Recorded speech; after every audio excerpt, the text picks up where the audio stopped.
সুপ্রিয় দর্শক, আসসালামু আলাইকুম। কেমন আছেন আপনারা? নিশ্চয়ই ভালো আছেন। আজকের ভিডিওতে আপনাদের সবাইকে স্বাগত জানাচ্ছি। আজকে আমি আপনাদের সাথে শেয়ার করব খুবই গুরুত্বপূর্ণ একটা ইনফরমেশান। সামনেই যাদের ডেলিভারি ডেট, বিশেষ করে জানুয়ারি, ফেব্রুয়ারি, মার্চ মাসে তাদের জন্য থাকবে বেশ কিছু গুরুত্বপূর্ণ তথ্য, পরামর্শ, কৌশল, লক্ষণ ইত্যাদি অনেক কিছু। তাহলে চলুন মূল ভিডিওতে যাওয়া যাক। বাই দ্য ওয়ে, মূল ভিডিওতে যাওয়ার আগে একটা কথা বলি, আমি আমার চ্যানেলে pregnancy related, specially normal delivery related অনেক ইম্পর্টেন্ট তথ্য ভিডিও আকারে শেয়ার করে থাকি। এই তথ্যগুলো আমার পার্সোনাল এক্সপেরিয়েন্স ও আমার ডক্টরের সাজেশন থেকে নেওয়া। তাই আমার চ্যানেলটিকে যদি একবার আপনারা ভিজিট করেন, তাহলে আপনারা আপনাদের প্রশ্নাতীত মনের অনেক প্রশ্নের উত্তর পেয়ে যেতে পারেন। আমন্ত্রণ জানাবো আমার চ্যানেলটিকে একবার ভিজিট করে দেখার জন্য। এবারে চলুন মূল আলোচনায় যাওয়া যাক। আমি শুরুতেই বলেছি আজকে আলোচনা করব যাদের সামনেই ডেলিভারি ডেট, বিশেষ করে জানুয়ারি, ফেব্রুয়ারি, মার্চ মাসে তাদের জন্য থাকবে বেশ কিছু গুরুত্বপূর্ণ তথ্য, কৌশল, লক্ষণ ইত্যাদি অনেক কিছু। দেখুন, যাদের সামনেই ডেলিভারি ডেট, এই সময়টা তাদের জন্য খুব গুরুত্বপূর্ণ ও আনন্দময় একটা সময়, সেই সাথে কিছুটা কষ্টেরও। প্রথমেই বলি আনন্দটা কেন। কিছুদিন পরে আপনার সন্তান ভূমিষ্ঠ হবে, আপনার অনাগত সন্তানকে আপনি কোলে নেবেন। আপনার এত দিনের কষ্ট, জার্নি সব কিছু লাঘব হবে ইনশাল্লাহ। আর সেই সাথে কষ্টের এই জন্য যে আপনি দীর্ঘ প্রেগনেন্সির পূর্ব সময়গুলোতে যেই ব্যথা কষ্টগুলো সহ্য করেছেন, এখন সেগুলো আরও অনেক বেড়ে যাবে। যেমন কোমরের ব্যথা, তলপেটের ব্যথা, যৌনাঙ্গে ব্যথা, জরায়ু মুখে ব্যথা বা জরায়ুতে ব্যথা করা, ভীষণ চাপ অনুভব করা, হাতে পায়ে পানি এসে যাওয়া, বিভিন্ন ধরনের স্রাব যাওয়া, পাতলা, ঘন, আঠালো, দুধের স্বরের মতো ভাঙা ভাঙা, এছাড়া আরও কত ধরনের সমস্যা এ সময় শুধু অ্যাড হতে থাকে।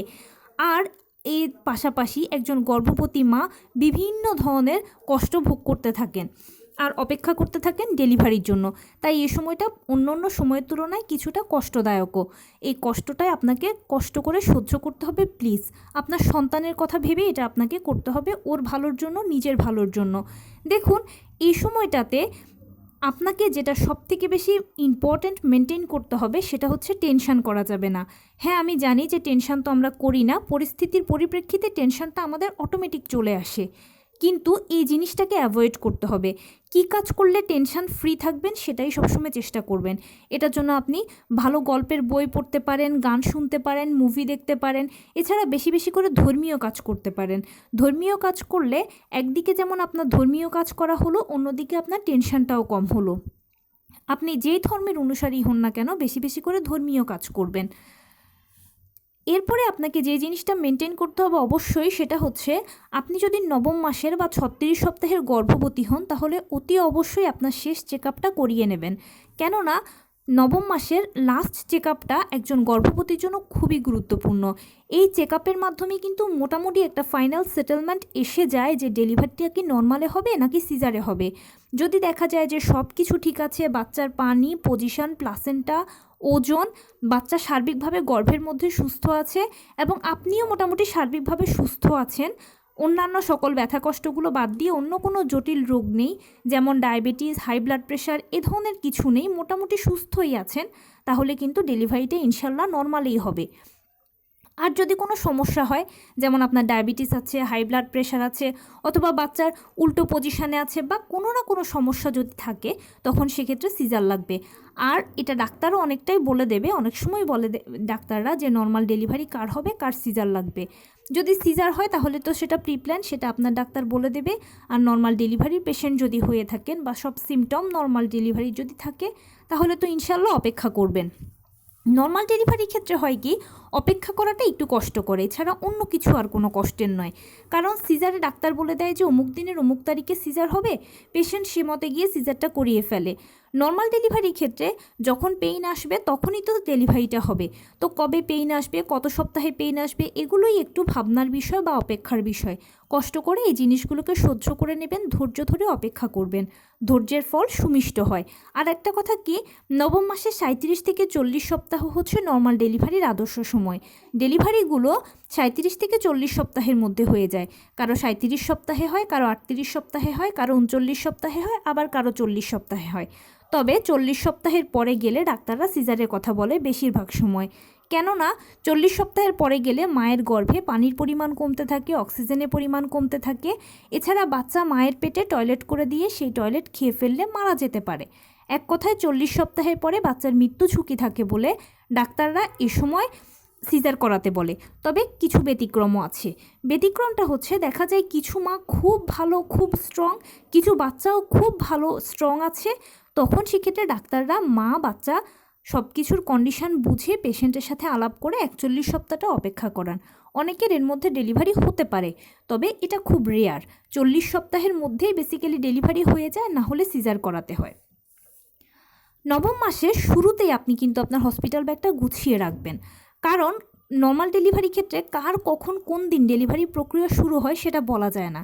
তাই পরবর্তীতে যেন হ্যাচাল না হয় বা হুড়োহুড়ি করতে না হয়, সেজন্য আগে আগে হসপিটাল ব্যাগটা গুছিয়ে রাখবেন। শারীরিক, মানসিক, আর্থিক সব ধরনের প্রস্তুতি নিয়ে রাখবেন। তার পাশাপাশি আরেকটা খুব ইম্পর্ট্যান্ট নোটিস হচ্ছে, আপনি যে হসপিটালে ডেলিভারি করাবেন বলে চুজ করেছেন সে হসপিটালের নর্মাল ডেলিভারি এবং সিজার দুটোই করানো হয় কিনা সেটা একটু নিশ্চিত করবেন। কারণ কি, অনেক সময় দেখা যায় যে নর্মাল ডেলিভারি করাতে গিয়ে বাই চান্স যদি কোনো একটা সমস্যা তৈরি হয়, তখন কিন্তু পেশেন্টকে সিজারে পাঠিয়ে দেওয়া হয়। এখন এক হসপিটালে সিজার, এক হসপিটালে নর্মাল ডেলিভারি হলে টানাটানি করতে হয় পেশেন্টকে নিয়ে। এটা পেশেন্টের জন্য যেমন ক্ষতিকর, তেমনি পেশেন্টের পরিবারের জন্য একটা টেনশনের বিষয়। তাই একই হসপিটালে যদি নর্মাল ডেলিভারি ও সিজার থাকে, তাহলে নর্মাল ডেলিভারি টেবিল থেকে সরাসরি আপনাকে সিজার টেবিলে পাঠিয়ে দেওয়া যাবে। এতে টানা হেঁচড়া হলো না এবং সময়টাও খুব অল্প হলো। এই জিনিসটা একটু এনশিওর করার চেষ্টা করবেন। অবশ্যই নবম মাসে শুরুতেই বলেছি যে গর্ভবতী মায়েরা বিভিন্ন ব্যথা কষ্টগুলো বেশি বেশি অনুভব করেন, কিন্তু তাই বলে হাঁটাচলা বন্ধ করলে হবে না। আগে যেভাবে প্রিপারেশান নিয়েছেন, নিয়মিত হাঁটাচলা করা, টুকটাক কায়িক শ্রম করা, লো কমেট ব্যবহার করা, এখনও ঠিক একই কাজগুলোই করবেন। এই প্রিপারেশানটা অবশ্যই নেবেন। এ সময় এই প্রিপারেশানগুলো আরও বেশি জরুরি পূর্ব সময়ের থেকে। কারণ কি, যেহেতু ডেলিভারি একদম নকিং দ্য ডোর, আর অল্প কিছুদিন পরে আপনার ডেলিভারি হবে, তাই অবশ্যই এখন বডিকে একটা এক্সারসাইজের উপরে রাখতে হবে। এতে কি হবে, সময় মতো আপনার পেইন আসবে, জরায়ু মুখ খুলবে এবং ডেলিভারিটা অনেক সহজ হবে। তার পাশাপাশি ডেলিভারি পরবর্তীতেও আপনি অনেক সুফল পাবেন দ্রুত স্বাভাবিক জীবনে ফিরে আসার জন্য। সেজন্য অবশ্যই সকালবেলা ঘুম থেকে উঠে 30 মিনিট হাঁটাচলা করবেন, কিছুক্ষণ বাটারফ্লাই স্টাইলে বসে থাকবেন। দুপুরবেলাও খাবারের পরে কিছুক্ষণ বাটারফ্লাই স্টাইলে বসে থাকবেন, কিছুক্ষণ হাঁটাচলা করবেন। রাতের বেলা খাবারের পরেও কিছুক্ষণ হাঁটাচলা করবেন, কিছুক্ষণ বাটারফ্লাই স্টাইলে বসে থাকবেন। সারাদিনে যা যেরকম কাজ করেন টুকটাক কায়িক শ্রম করবেন, লো কমেটটা ব্যবহার করবেন। লো কমেটের ব্যবহারটা পেলভিসের খুব ভালো একটা ব্যায়াম। পেলভিস মানে হচ্ছে যে পথ দিয়ে আপনার বাচ্চা বেরোবে। পেলভিস যদি ঠিকঠাক মতো প্রসারিত হয়, তাহলে আপনার সাইড কাটা লাগবে না, বিনা সাইড কাটাতেই নর্মাল ডেলিভারি হবে। আর পেলভিস যদি সময় মতো প্রসারিত না হয়, তাহলে সাইডটা একটু হালকা কাটতে হবে। এতে ঘাবড়ানোর কিছু নেই। সাইড কাটার সময় অ্যানেস্থেশিয়া ব্যবহার করা হবে, আর সেলাইয়ের সময় অ্যানেস্থেশিয়া ব্যবহার করা হবে।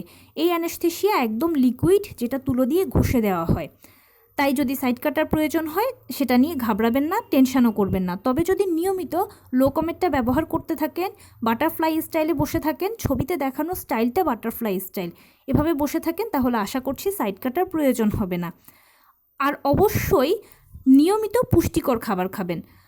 সারাদিনে আপনি যা যেরকম খাবার খান, সকল ভিটামিন, মিনারেল, ক্যালসিয়ামগুলো যেন ঘুরে ফিরে আপনার মধ্যে যায়, আপনার থেকে বাচ্চা পায়, সেটা আপনাকে নিশ্চিত করতে হবে।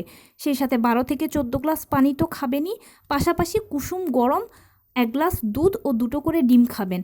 এবং অতি অবশ্যই সব খাবারই একটু কুসুম গরম খাবার চেষ্টা করবেন। কুসুম গরম খাবারগুলো অ্যামনিওটিক ফ্লুইডকে ধরে রাখতে সহায়তা করে। এভাবে যদি মেনটেন করেন, তাহলে ইনশাল্লাহ আপনি সুস্থ থাকবেন, মোটামুটি ওভারকাম করতে পারবেন ডেলিভারির সকল ব্যথা কষ্টগুলোকে, আগে পরে সবসময় সব কষ্ট ব্যথা সব কিছুকে। এভাবেই প্রিপারেশান নেবেন, তাহলে দেখবেন নর্মাল ডেলিভারি ক্ষেত্রে অনেক বেশি সুফল হবে।